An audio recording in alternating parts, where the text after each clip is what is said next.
അധ്വാനിച്ച് ജീവിക്കുന്നതിൽ ഇന്നും എനിക്ക് അഭിമാനമുണ്ട്. ഞാൻ ഇന്നും ജീവിക്കുന്നത് എൻ്റെ സിനിമയിൽ അഭിനയിച്ച എൻ്റെ അധ്വാനം കൊണ്ട്. 19 വയസ്സിൽ ഞാൻ വളരെ സമ്പന്നമായൊരു കുടുംബത്തിൽ ജനിച്ചിട്ട് ഞാൻ അതെല്ലാം വിട്ട് ഒരു ജോലി ചെയ്ത് ജീവിക്കണം എന്ന ആഗ്രഹത്തോടെ പോയാണ്. അത് അങ്ങനെ വരുമാനം ഉണ്ടാക്കുന്ന വലിയ സ്വത്തുക്കളൊന്നുമില്ല, അതെല്ലാവരും മനസ്സിലാക്കണം. അങ്ങനെ ഭയങ്കരമായ വരുമാനം തരുന്ന ഒരു സ്വത്തുക്കൾ അതെല്ലാം ഈ കേസ് കൊടുത്ത ആളുകളാണ് കൊണ്ടുപോയിരിക്കുന്നത്. അതിലൊന്നും എനിക്ക് അഭിപ്രായമില്ല.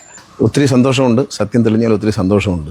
ഞാനൊരു സത്യവിശ്വാസിയാണ്. അപ്പോൾ എനിക്ക് വിശ്വാസം, ദൈവത്തിൽ വിശ്വാസം. ഇത് എൻ്റെ പിതാവിൻ്റെ വ്യാജ ഒപ്പ് ഞാൻ ഇട്ടു എന്ന് പറഞ്ഞാൽ ഞാൻ അങ്ങനെയുള്ള കാര്യങ്ങൾ ചെയ്യുന്ന ആളല്ല. എന്നെ അടുത്തറിയുന്നവർക്കറിയാം. എന്ത് ലാഭമുണ്ടെന്ന് പറഞ്ഞാലും, എന്ത് സ്ഥാനമാനവും അല്ലെങ്കിൽ പണം, അങ്ങനെയുള്ള കാര്യങ്ങൾ, ഇങ്ങനെയുള്ള കാര്യങ്ങളൊന്നും ചെയ്യുന്ന ആളല്ലെന്ന് ഞാൻ എന്നെ അറിയുന്ന എൻ്റെ നാട്ടുകാർക്കറിയാം, എന്നെ അറിയുന്ന എൻ്റെ പരിചയത്തിലുള്ള എല്ലാവർക്കും അറിയാം. അപ്പോൾ എനിക്ക് എന്നെ സംബന്ധിച്ച് ഇതൊരു സന്തോഷമുള്ള ദിവസമാണ്. കാരണം സത്യം തെളിയുന്നല്ലോ. നമ്മൾ ചെയ്യാത്തൊരു കുറ്റം എൻ്റെ പേരിൽ ആരോപിച്ച് ശിക്ഷിക്കുകയും ചെയ്തു കേട്ടോ.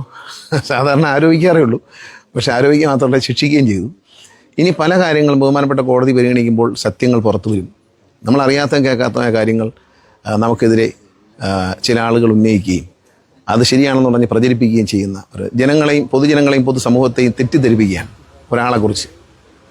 ഞാൻ ആരാണെന്ന് എന്നെ അടുത്തറിയുന്നവർക്കറിയാം.